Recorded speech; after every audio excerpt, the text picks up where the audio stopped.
ሃሌሉያ ሃሌሉያ። ያም አለፈ እንዳለፈ አሜን ነው። አለፈ አይገርምም? አለፈ። አንድ አመት ሆነ። እንኳን አደረሰ በሉት። አጠገብ ያለውን እንኳን አደረሰ በሉት። አንድ አመት ሞላን እኮ በሉት።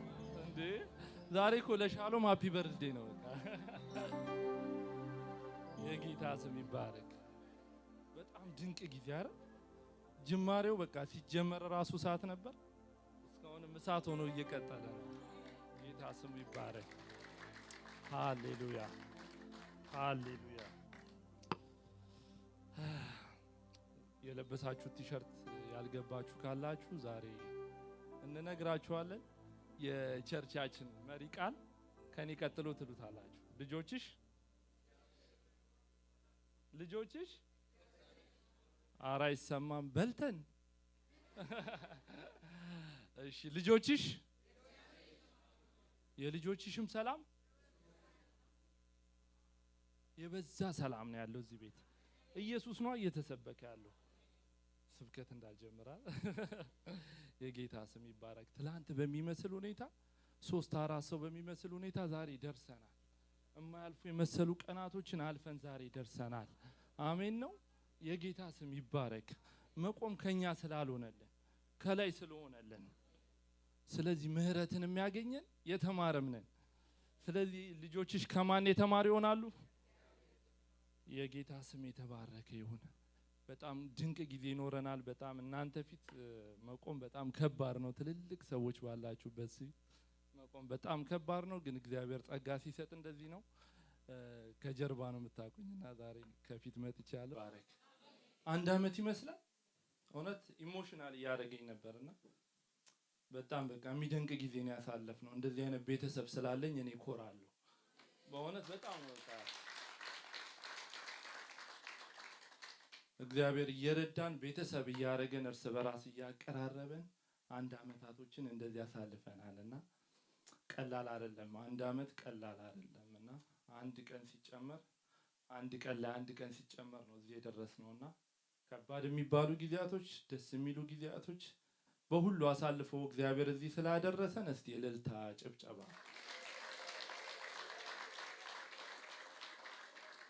እውነት ጌታ መልካም ነውና ደስ ይለኛል። በዚህ የሚቀጥለው ፕሮግራማችን የሚሆነው ፓስተር ወደዚህ ይመጣል። አጠር ያለ ስብከት ይኖረዋል። ልባችሁን ሰፋ አድርጉ። ቆንጆ ጊዜ ስለሚኖረን ልባችሁን ሰፋ አድርጉ። በጣም የሚገራርሙ ሰዎች አሉ በማዕከላችን። እግዚአብሔር የቀባቸው እግዚአብሔር የረዳቸው በእውነት በጣም ትልልቅ ጃይንት ሰዎች አሉና ከነሱ ጋር አብረን እናሳልፋለን። ፓስተር ወደዚህ ጋር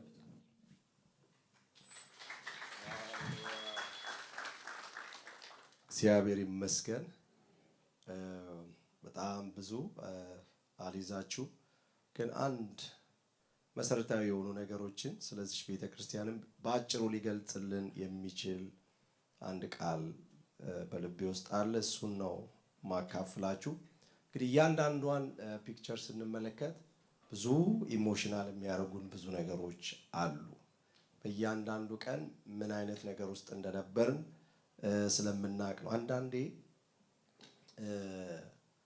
መጀመሪያው ሰሞን ላይ ባይዘዌይ ቅድም አይታችሁት ከሆነ ይዤ የነበረው ሁለተኛው ወንድ ልጄ ቸርች ውድ ጀምረን ሮብ ነው ሴት ወለደው እና አንዳንዴ ሰው ሁለት ልጅ ወልጄ ስል ምን ተወለድክ ይላሉ። አይደለም፣ ቸርች ውድ ተጀመረ፣ ልጄ ደግሞ ሮብ ተወለደ። አሁን የሱ በርዝዴይ ደግሞ ኔክስት ዊክ አለን። ስለዚህ ጌታ ይባረክ፣ እግዚአብሔር ይባረክ። እና ፈታኝ ጊዜ ነበረ ልላችሁ ፈልጌ ነው። የነበርንበት ጊዜ በጣም አስቸጋሪ ነገሮች ውስጥ ያለፍንበት ጊዜ ነው። ሴት ልጆች ልጅ ሲወልዱ በሶስት መንገድ ይወልዳሉ። የመጀመሪያው ፕሪማቹር የሆነ ልጅ ይወለዳል። ለምንድን ነው?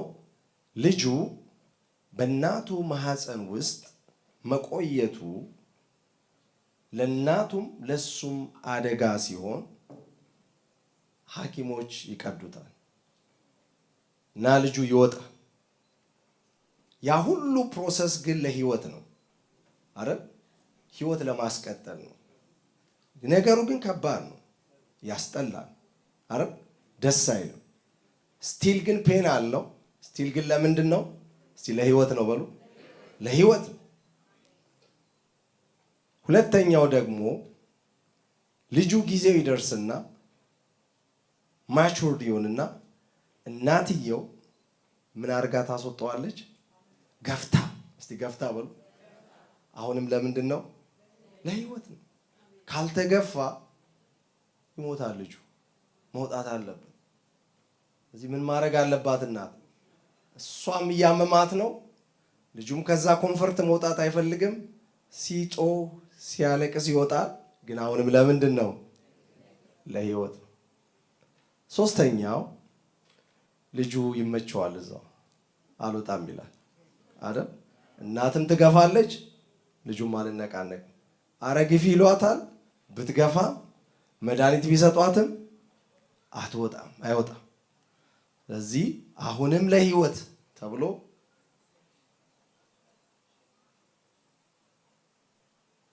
ወይ ተገፍተን ነው ወይ ግን ለህይወት አለን።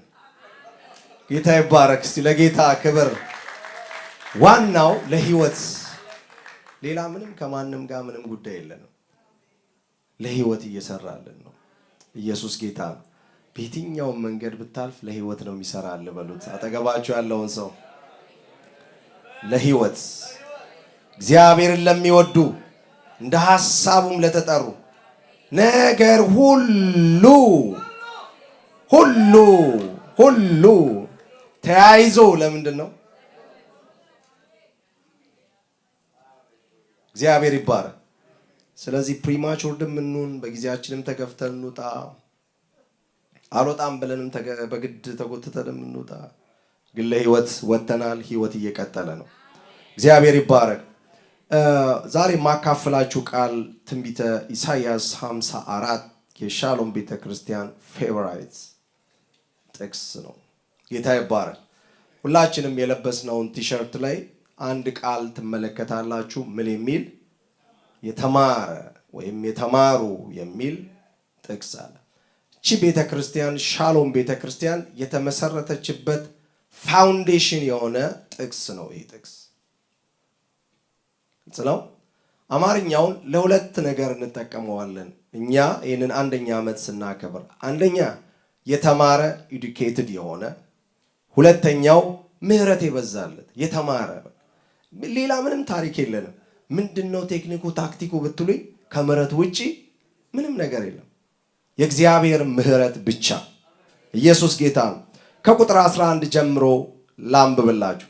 አንቺ የተቸገርሽ በአውሎ ንፋስም የተናወጥሽ ያልተጽናናሽ፣ እነሆ ድንጋዮችሽን ሸላልሜ እጠጋግንሻለሁ አይደለም የሚለው።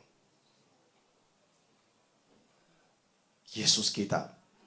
ምን አረግሻለሁ? እገነባሻለሁ። ምገነባሽ ደግሞ ዝም ብሎ አይነት ተራ የሆኑ ነገሮችን እያመጣው አይደለም ሰገስግብሽ። እንደው እንድትቆሚ ብዬ አይደለም ሞሻሽቅሽ። ስገነባሽ ደግሞ በምድር ላይ ምርጥ ውድ የተባሉ የከበሩ ድንጋዮችን አምጥቼ ነው ምገነባሽ። ኢየሱስ ጌታ ነው። አንቺ ምን እያረግሽ ነው? እየተፍገመገምሽ ነው፣ እየተንገዳገድሽ ነው። ንፋስ በመጣ ቁጥር ወደዚህና ወደዚህ ትንገዳገጃለሽ። ይህ ታሪክሽና ይህ ህይወትሽ እንዲያበቃ ለዘላለም ጸንተሽ እንድትቆሚ እኔ ምን አረግሻለሁ? እገነባሻለሁ። ስገነባሽ ደግሞ በምንድን ነው ይለዋል? ሃሌሉያ። በሰምፔር ምን አረግሻለሁ? እመሰርትሻለሁ። የግንብሽንም ጉልላት በቀይ ዕንቁ። አስቡት። አሁን ከምኑ ነው የጀመረው? ከመሰረት ነው የጀመረው፣ ከፋውንዴሽን። ፋውንዴሽኑም ውድ ነገር ነው፣ የከበረ ድንጋይ ነው። ጉልላቱም ላይ ሌላ አገዳ ምናምን ሰው ነው የሚጨምረው። ጳውሎስ እንደዚህ ያለ፣ አንዳንዱ በምን ይላል? በአገዳ፣ አንዳንዱ በሳር፣ አንዳንዱ ሰው ነው የሚወሻሽቀው። የእግዚአብሔር ዓላማ ግን በሰምፔር በቀይ ዕንቁ። ያ ምን እንደሆነ ነግራችኋል። አያችሁ የፈራረሰና የደከመ ጄኔሬሽን ያፈራ ነው በከበረ ነገር ስለማንገነባ ማይንድ ሴታችንን የተገነባንበት መሳሪያ የተገነባንበት ይቻላል ማለት ነው ጳውሎስ ሲናገር አንዳንዱ በሳር ይለዋል አንዳንዱ ባገዳ አንዳንዱ በአፈር አያችሁ መሰረታችን ጤናማ ነው ስንመሰረት በክርስቶስ ስለተመሰረትን ጤናማ መሰረት ላይ ነው ያለነው በሐዋርያትና በነቢያት መሰረት ላይ ምን ታረጋላችሁ ታንጻችኋል ተመስርታችኋል መሰረታችንን ጌታ ነው የጣለው ከዛ በኋላ የምንገነባበት ግን ያስፈልጋል የግንብሽንም ጉልላት በቀይ ዕንቁ በሮችሽንም በሚያብረቀርቅ ዕንቁ ዳርቻዎችሽንም ሁሉ በከበሩ ድንጋዮች ምን አደርጋለሁ እሰራለሁ እንዴት ነው የምትሰራው እግዚአብሔር ስትሉት ኔክስት ያለው ጥቅስ ነው የሚነግረን አያችሁ ዝም ብሎ አንዳንዴ ክርስትና ፉከራ አይደለም ግልጽ ነው እውነት ነው የሚሰራበት ቦታ አለ አይደለ አመነን የምናገራቸው ነገሮች የሚሰሩበት ቦታ አለ አንዳንድ ነገሮች ግን ፕሮሰሱን አንፈልገውም ህይወቱን እንፈልገዋለን ሳንሰራ ይሄ ፕሮሰስ በእኛ ላይ ሳይሆን በረከቱን እንፈልገዋለን ህይወቱን እንፈልገዋለን ድሉን እንፈልገዋለን ፓስተር ሜሮን በጣም ነው የምላችሁ በጣም ኪ የሆነ ነገር ነው የነገረን በጣም በእውነት ከገባን ጠዋት በጣም የቤተ ክርስቲያን መሰረታዊ ችግር ሰውን ዲሲፕሊን አናረግም አይደል እኛ ሰው ከአጋንንት ነፃ ከበሽታ ነፃ እንዲሆን እንጂ በመሰረት ላይ ታንጾ ራሱን ችሎ ቆሞ ያንን የክብር ህይወት እንዲገልጥ ስራ እንሰራ ለምን መሰላችሁ አሁን እዚህ ሀገር ፋስት ፉድ አለ አይደል ጊዜው ምኑም ምናምን ስላለ ላጥ ብለን ገብተን ምን እናረጋለን ይዘን ወደምንሄድበት እንሄዳለን ግን እየገነባን አይደለም ሸክም ላያችን ላይ እየጫነን ነው እየተገነባን አይደለም አጥንቶቻችን ሊሸከሙት የማይችሉትን ሌላ ሸክም ነው እየጫነን ያለው ምክንያቱም ጤናማ አይደለም እግዚአብሔር እንደዚህ ያለ ልጆችሽ ሁሉ ከማን ከእግዚአብሔር የተማሩ ይሆናሉ ያን ጊዜ የልጆችሽም ሰላም ምን ይሆናል ብዙ ይሆናል እውነት ነውላችሁ ክራይስት በመስቀሉ ደም ሰላምን አደረገ አለ ሰላም ሆኗል ከእግዚአብሔር ጋር ሰላም ነን ይሄ ሰላም የሚለው ቃል የዕብራይስጡ ቃል ሻሎም ነው አሁን ሻሎም ብለን ቤተክርስቲያን ስንመሰረት ዓላማችንን የተናገርነው እንጂ ጀስት ስም አይደለም ሰዎችን ወደ ምን ማምጣት ነው ወደ እግዚአብሔር ፍጹም ሰላም ይሄ ሰላም ሻሎም ማለት the whole ማንነታችሁን የሚነካ ስፒሪታችሁን ማይንዳችሁን ፊዚካላችሁን እግዚአብሔር ወደሚፈልገው የሰላም ሙላት ውስጥ ማምጣት ነው ይሄ የሚመጣው ወዳጆቼ በእግዚአብሔር ትምህርት ብቻ ነው ይሄ ካልሆነ በስተቀር ሰዎች ሊገነቡ አይችሉም ጧት እንደተባለው የዴሊቨራንስ አገልጋዮች እንሆናለን በየቀኑ በየሳምንቱ በየወሩ ወዳጆቼ ሆይ መንፈሳዊ ግሮዝ የሚባል ነገር አለ መንፈሳዊ እድገት ይባላል ያ ወደ እግዚአብሔር ክብር ኢየሱስ ጌታ ብዙ ንፋስ የሚያፍገመግመን በእግዚአብሔር ቃል ስላልታነጽን አያችሁ አንዳንድ ሰዎች I'm sorry በጌታ ፊት እዚህ በጣም የቆያችሁ ትልልቅ ሰዎች አሉ እናንተን ማለቴም አይደለም ግን ምሳሌው ነው ሰው 40 ምናምን ዓመት ቸርች ውስጥ ቁጭ ብሎ አገልግሎ ኢዮቤልዩ የሚያከብርበት 50ኛ ዓመቱ ላይ ተሰናከልኩ ሲል ሰው ሲሰማ ገብቷችኋል ተሰበርኩ ሲል ከሰማው ያሳዝናል እኮ አረ ነው አይደለም? አሁን የኛ እንትን ይመስለናል፣ መንፈሳዊ ነገር ይመስለናል መሰበር። የእግዚአብሔር ፈቃድ አይደለም። ምንም ይምታ ቀጥ ብለህ መቆም አለብህ። ምንም ይምታ ኤክስኪውዝ የሚባል ነገር የለም በእግዚአብሔር ፊት። አይ እንትና ስለመታኝ እንትና ስላደናቀፈኝ ብዬ ቤቴ ብቀመጥ ኤክስኪውዝ ይሆናል? አይሆንም። ሸኪቶፍ ይላል አንድ ሰው ሲናገር፣ የሆነ ነገር ሲጨነብህ አድርገህ በቃ መንገድ ሸኪቶፍ አድርገህ። ጌታ ይባረክ።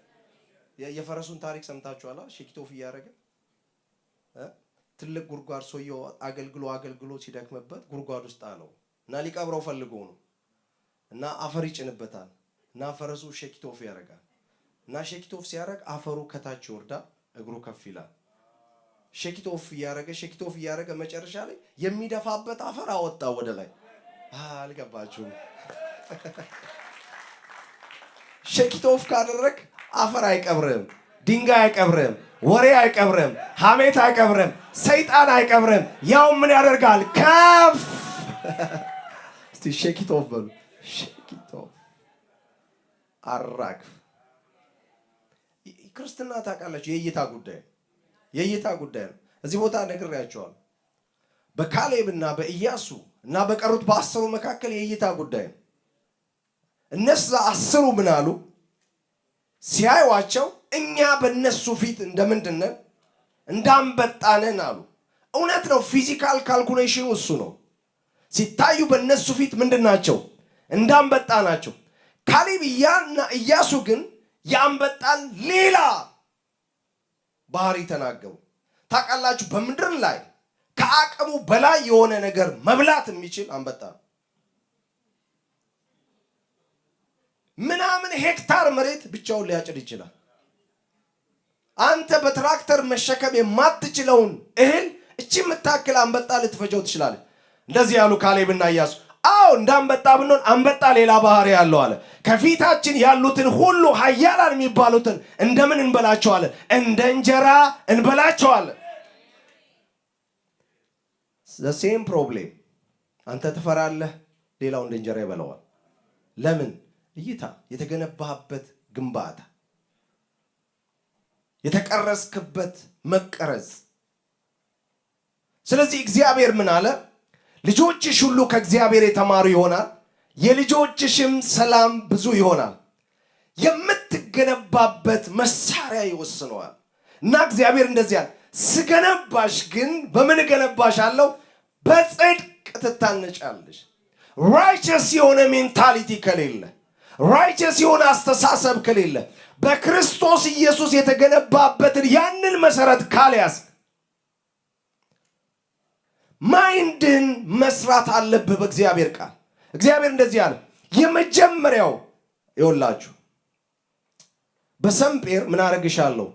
መሰረትሻለሁ አለና ምንድነው ሰምጴር? መሰረትሻለሁ ፋውንዴሽን አይደለ? ፋውንዴሽኑ ምንድነው? ሰምጴር ምንድነው ስትሉት እግዚአብሔር ጽድቅ ነው አለ። ኢየሱስ ጌታ ነው። በምን ገነባሻለሁ? በጽድቅ።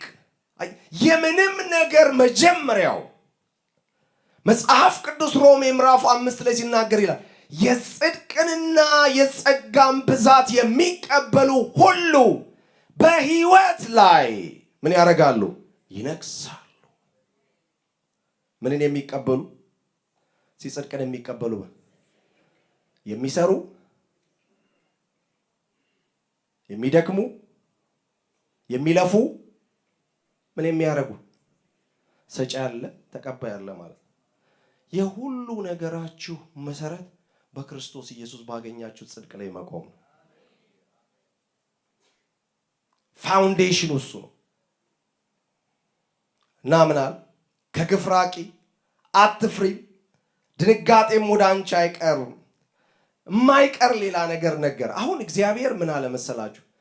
ከፊት እየሄድኩኝ ጠላቶችን እያጠፋው፣ ችግር እያጠፋው፣ ፕሮብሌም እያጠፋው በቃ ሰላማዊ ህይወት ትኖራለህ ቢለን ጥሩ ነበር። እግዚአብሔር እንደዚያ ቢውልድ አደርግሃለሁ፣ እሰራሃለሁ፣ ግንብ አደርግሃለሁ፣ ማንም እንዳይችል እንዳያፈርስ አድርጌ እሰራሃለሁ። ከዛ በኋላ ምን አረጋለሁ? ለቃለሁ። ከዛስ በኋላ ይሰበሰባሉ አለ እግዚአብሔር። ከዛ በኋላ ስለ ስብሰባቸው አይጨንቀውም። ከፈለጉ ይሰብሰቡ፣ ካልፈለጉም አይሰብሰቡ። እግዚአብሔር ከዛ በኋላ አይመለከተውም። ምክንያቱም ምን አድርጓል? ማንም እንዳያፈርስ አድርጎ፣ ማንም እንዳይጥል አድርጎ፣ ማንም እንዳያናውጥ፣ የትኛውም ንፋስ እንዳይገፋና እንዳያንቀሳቀስ አድርጎ አንዴ በጽድቅ ገንብተዋልና ይሰበሰባሉ አለ። ማጃማሌ ላማሾካ ባባና እኖ ምን ያደርጋሉ? ይሰበሰባሉ። ነገር ግን ከኔ ዘንድ አይሆንም። በአንቺ ላይ የሚሰበሰቡ ሁሉ እኔ ከአንቺ ጋር ስላለው አይልም ይላል። አንዳንዴ እግዚአብሔር ቢረዳኝ እኮ እንዲህ አይሆንም ነበረ እንላለን አይደል? ስለዚህ ኮምፕሌን እያደረግን ያለ ነው ማለት ነው። እግዚአብሔር እኮ እንዲህ ባያረግ ኖሮ እንላለን። ግን እዚህ ጋር ምንድን ነው የሚለው? እኔ ካንቺ ጋር ቢል ኖሮ ስንሸነፍ እሱ ከኛ ጋር ስለሌለ ነው እንል ነበር። እግዚአብሔር ግን እንደዚህ አይደለም ያለው። ወዳጆች ይኸውላችሁ፣ ጽድቅ ማለት እግዚአብሔር ያለንን ነገር መቀበል ማለት ነው። ግልጽ ነው፣ ግልጽ ነው። ይሄ ቃል ምንድን ነው የሚለው? ምንድን ነው የሚለው? ካንቺ የተነሳ እስቲ ከኔ የተነሳ ለምንድን ነው ካላችሁኝ፣ ከላይ እግዚአብሔር ሰርቶሻል፣ ገንብቶሻል፣ አቆሞሻል፣ በከበሩ ድንጋዮች ሰርቶሻል።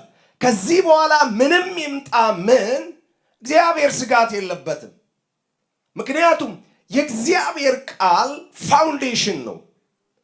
መጽሐፍ ቅዱስ ሲናገር ሉቃስ 6 ላይ የእግዚአብሔርን ቃል ጥንካሬ ሲናገር ቤቱን በአለት ላይ የሰራን ልባም ሰው ይለዋል። ንፋስ ይመጣል። ንፋስ በጾምና በጸሎት አይቀርም። ጎርፍ ይመጣል፣ በጾምና በጸሎት አይቀርም። ፈተና ይመጣል፣ በጾምና በጸሎት አይቀርም። እግዚአብሔር ለሱ መድኃኒት ያደረገው ይሰራሃል፣ በቃሉ ይገነባሃል፣ በቃሉ ያጸናሃል፣ በቃሉ ያቆማል። የትኛውም ንፋስ ይምጣ፣ የትኛውም ጎርፍ ይምጣ፣ ቤቱን በአለት ላይ የሰራ ሰው ንፋሱን ያሳልፋል፣ እሱ ግን ይቆማል።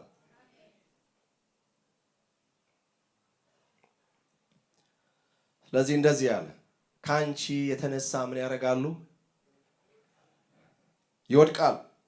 እነሆ ፉምን በወናፍ የሚያናፋውን ለመስራት መሳሪያን የሚያወጣ ብረትን ሰሪ እኔ ፈጥሬአለሁ፣ የሚያፈርሰውንም እንዲያጠፋ ፈጥሬአለሁ። በአንቺ ላይ አያችሁ፣ ከመሰራታችሁ በፊት ከተሰራባችሁ ትወድቃላችሁ።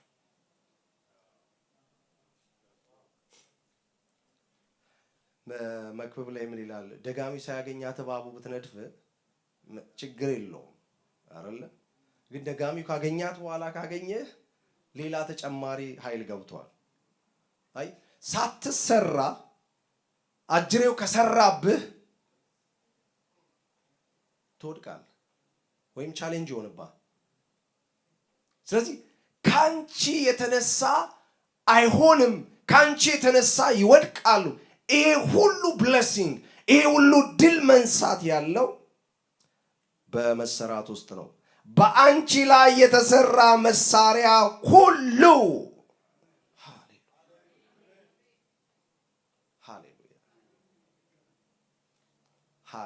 ይሄ ሜንታሊቲ ሊኖረን ይገባል። እኔ ብዙ ጊዜ እዚህ እነግራቸዋለሁ። አምናት የመንፈስ ቅዱስ አሰራር ወይም የመገለጥ አሰራር ተቃዋሚ አይደለን። በጣም በዛ በመንፈስ እናምናለን። ግን እዚህ ቦታ ላይ ብለንም አናቅም የሚል ሰው ካለም ይደንቀናል። የሳውዲ አረቢያ የጀርመን ምናምን የሚል ሰው ካለ የለም፣ ዕቃ ነው እንጂ ያለው መንፈስ የለም። የእንትኑ መንፈስ የሚባል የለም። ዛሬ እንደውም ጠዋት በደንብ ተነግሮናል። ጌታ ይባርክ። በአንቺ ላይ የሚሰራ መሳሪያ ሁሉ ምን አይልም፣ አይከናወንም። ምክንያቱም እግዚአብሔር ቢውልድ አድርጎሻል፣ እግዚአብሔር ገንብቶሻል፣ እግዚአብሔር ያ ሜንታሊቲ ሰጥቶሻልና ይሞክራል እንጂ በአንቺ ላይ ምን አያደርግም፣ አይሰራም። ስለዚህ ይላል በአንቺ ላይ የተሰራ መሳሪያ ሁሉ አይከናወንም ይልና በሚፈርድብሽ ምላስ ሁሉ ላይ ምን ታደርጊያለሽ? ትፈርጃለሽ። የእግዚአብሔር ባሪያዎች ርስት ይሄ ነው፣ ጽድቃቸው ከኔ ዘንድ ነው። አሁን የሚያስፈልገን ጄኔሬሽን ወዳጆች ሆይ፣ አሁን የሚያስፈልገን ትውልድ በእግዚአብሔር ቃል ቢውልድ የተደረገ ይሄ ተረት ስሜቶቻችን ፍላጎቶቻችን በሙሉ አያዋጡንም፣ በየትም አላደረሱንም። ኢየሱስ ጌታ ግልጽ ነው። በየዓመቱ ጥርመሳ፣ በየዓመቱ የመስበር፣ በየዓመቱ የጭንገፋ እያለን ዘመናችን ይኸው አለቀ። መቼ ነው የሚቆመው? የእውነት የእንትኖቻችንን ነው እስቲ የኮንፈረንስ ፖስተሮቻችንን በየዓመቱ ጭንገፋ የመስበር፣ ጭንገፋ የመስበር፣ ጭንገፋ የመስበር እንዲህ ምን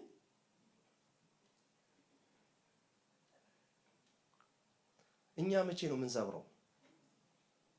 ገብቷችኋል? ለምንድን ነው ሲባል አልተገነባንም። በጽድቅ ቃል አልተገነባንም። የጽድቅን ቃል የሚያውቁ ይላል ዕብራውያን ምዕራፍ 5 ላይ አያችሁ። ልጅ ስትሆን እንደ ልጅ የምትገነባበት መስማት የምትፈልገው ነገር አለ። የጽድቅን ቃል አያውቁም የሚለው ሕፃን ኮንክ የምን ቃል አታውቅም? ጽድቅ ቃል አታውቅም። እግዚአብሔር ግን በጽድቅ እገነባሽ። ስለዚህ በአጭሩ ይህ የተማሩ የሚለው የለበስነው ጥቅስ ኢሳይያስ 53 ቁጥር 14 ላይ የተወሰደው ከዚህ ኮንሰፕት ነው። የዚች ቤተክርስቲያን ስራ በእግዚአብሔር ቃል የተገነቡ ጄኔሬሽኖችን ማፍራት። ኢየሱስ ጌታ። ሶማሌም ሂድ፣ ጃፓንም ግባ፣ አሜሪካንም ግባ፣ አቤት የጃፓኑ አቤት የአሜሪካኑ የማይል በእግዚአብሔር ቃል የተገነባ ኢየሱስ ጌታ ነው። ምንም ነገር የማይሰራበት የእግዚአብሔር ጄኔሬሽን ማስነሳት ነው። እስቲ እኔ እግዚአብሔር ጄኔሬሽን ነኝ በሉ። ይህንን የሚያደርገው የእግዚአብሔር ቃል ብቻ ነው ወዳጆች። ሕዝቅኤል 37 ላይ ለሕዝቅኤል የተናገረውን ቃል ትዝ ይላችኋል። እነሆ እነዚህ አጥንቶች በሕይወት ይኖራሉን? ሕዝቅኤል ምን አለ? ሕዝቅኤል ትንሽ ማይንድ ነው አለ የተጫወተው አይደል? ይኖራሉ ቢል በል ሌላው ነው አይደል? አይኖርም እንዲል ደግሞ ማን ነው እየጠየቀ ያለው? ስለዚህ ጥያቄውን ወደ ማን መለሰው? አንተ ታውቃለህ። እግዚአብሔር ደግሞ ኖ አይደለም ማውቀው አንተ ነህ። አንዳንድ ወደ እግዚአብሔር የምንጠቁማቸውን ነገሮች የኛ ስራዎች ናቸው እና እግዚአብሔር አሁን ያውቃለሁ ልጄ በጣም ይሄ መገለጥ ከላይ የመጣል መገለጥ ነው እንዴ? አይደለም ያለው ያንተ ስራ ነው አለው።